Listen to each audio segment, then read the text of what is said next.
آگے بڑھیے، رسول اللہ صلی اللہ علیہ وسلم نے عبد الرحمن ابن عوف کو دومت الجندل کے علاقے میں بھیجا، اور آپ کو شاید پہلے علم ہو، یہ وہ سنت رسول صلی اللہ علیہ وسلم ہے کہ جس کو آج بھی مدارس میں، دینی اداروں میں اپنایا جاتا ہے۔ کیا؟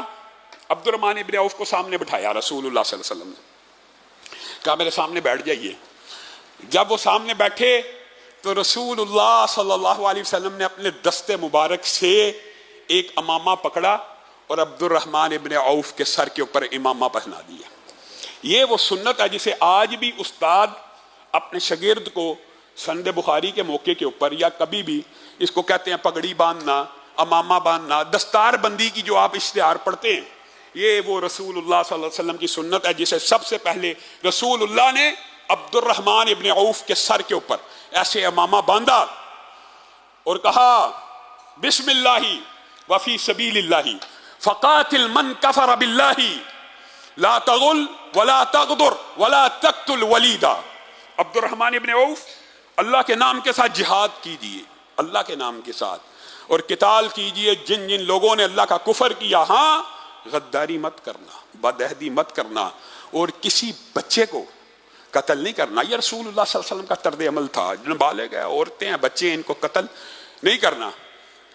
اور ساتھ میں ابارہ جہاد فی سبیل اللہ پہ عبد الرحمن ابن عوف کو، لیکن ساتھ میں یہ اس کو کہتے ہیں دلائل نبوت، ساتھ میں ایک پیشین گوئی بھی کر دی اور ایک بات کو بتا بھی دیا کہ عبد الرحمن، جس علاقے میں دومت الجندل، آپ خود اندازہ کیجیے، جس علاقے میں جا رہے ہو وہاں پہ اسلام کی تبلیغ بھی کرنا، جہاد تو کرنا ہی ہے، جہاد کی پگ باندھی ہے، جہاد کی دستار بندی ہوئی ہے، لیکن اس کے امیر کو، جو اس کا سردار ہے نا، اس کو اسلام کی دعوت دینا۔ یہاں سے یہ بات ثابت ہوتی ہے کہ رسول اللہ صلی اللہ علیہ وسلم کی حکمت عملی اور اسٹریٹجی میں یہ بات شامل تھی کہ سرداران کو بھی دعوت دی جائے۔ اس کا یہ فائدہ ہوتا ہے، پہلے بھی آپ کے سامنے رکھا تھا سیرت کے ابواب میں، کہ سردار اگر اسلام قبول کرے تو اکثر قوم اسلام کو قبول کر لیتی ہے، اس کا فائدہ ہوتا ہے۔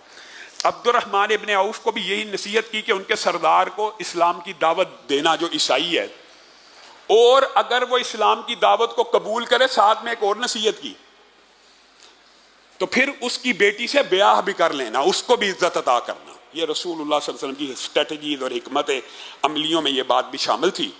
تو عبد الرحمن ابن عوف لشکر کے ساتھ گئے اور وہاں پہ اس سردار کو جب اسلام کی دعوت دی، 2-3 دن کے اندر اس نے اسلام کو قبول کر لیا۔ پھر آپ نے اس کو بتایا کہ ہاں، رسول اللہ صلی اللہ علیہ وسلم نے مجھے کہا تھا اگر وہ اسلام قبول کر لے، گویا رسول اللہ کو وحی کے ذریعے پہلے سے یہ خبر مل گئی تھی، لیکن رسول اللہ پوری بات کئی مرتبہ افشا نہیں سے کرتے کہ یہ نہ ہو کہ جہاد کا جذبہ مان پڑ جائے۔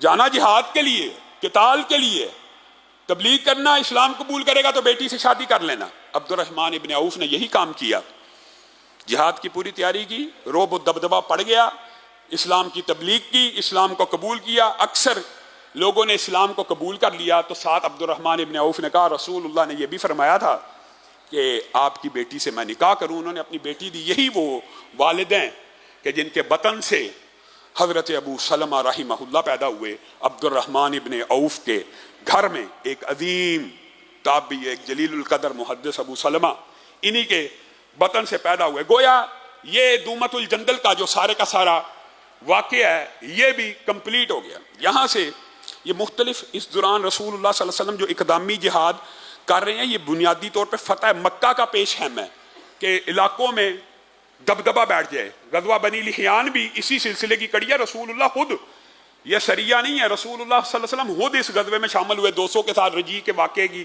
تفصیل آپ کے سامنے رکھی تھی، جہاں پہ صحابہ سے غداری ہوئی۔ رسول اللہ اس علاقے پہ جا کے ان کے لیے مغفرت کی دعا بھی کرتے ہیں، لیکن رسول اللہ کے 200 لشکریوں کی آمد کو سن کے سب بھاگ گئے۔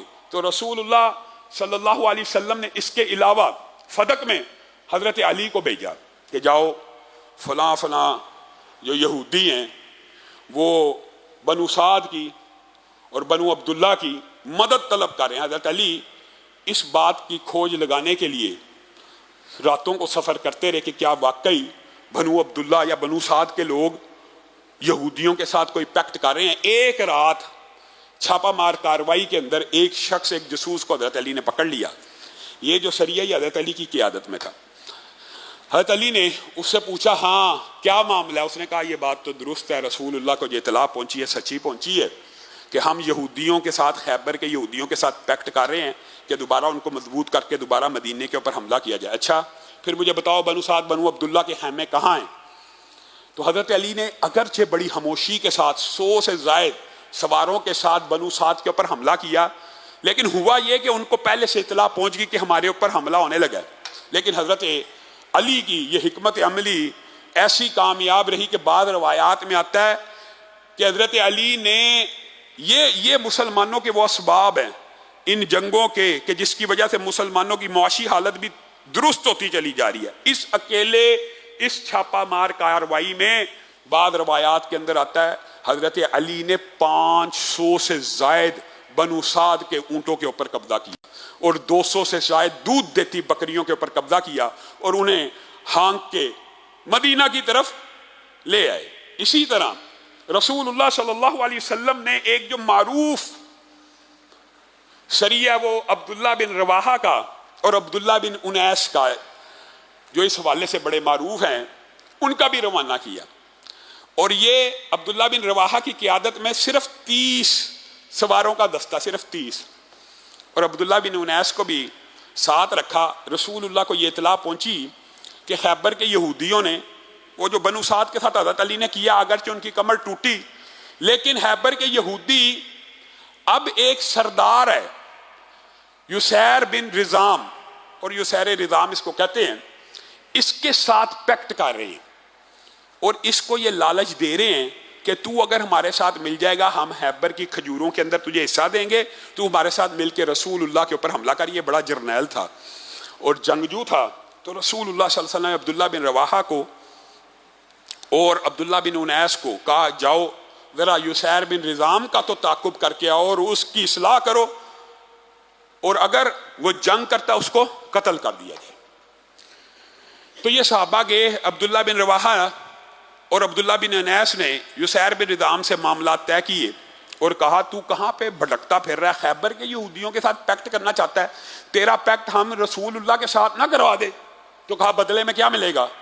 تو انہوں نے اپنی طرف سے، آپ کو پتا ہے رسول اللہ نے جب جنگ کے اوپر آپ کے سامنے یہ کلیہ رکھ دیا کہ جنگ کے اندر چال چلنے کا رسول اللہ پہلے صحابہ کو اجازت دے چکے تھے، تو انہوں نے اپنی طرف سے اس کو یہ پیشکش کی اگر تو ہمارے ساتھ مدینہ چلتا ہے، ہمارے ساتھ مدینہ چلتا ہے۔ یہ 30 رسول اللہ نے 30 ساتھی اس لیے بھیجے تھے کہ اس کے ارد گرد بھی 30 جرنیل ہوتے تھے اور یہ 30 جنگجوؤں کا ایک لڑاکا قسم کا قبیلہ تھا جس کے خیبر کے یہودی چاہتے تھے یہ ہمارے ساتھ مل جائیں تو ہم چھاپا مار کارروائیوں کا آغاز کر دیں گے۔ تو رسول اللہ نے 30 سواروں کو جب بھیجا تو اس کو یہی آفر کی اگر آپ رسول اللہ سے مل جاتے ہیں تو ہم خیبر کی حکومت آپ کو عطا کر دیں گے، یعنی خیبر کی گورنری یہودیوں کی بجائے آپ کو دے دیں گے۔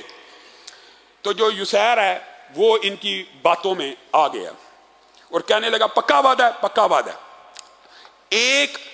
ایک سوار کے پیچھے ایک یہودی بیٹھ گیا، 30 سوار یہ تھے اور 30 ہی وہ یہودی جو لڑاکا اور بڑے جنگجو اور بہادر تھے، ایک کے پیچھے ایک بیٹھ گیا۔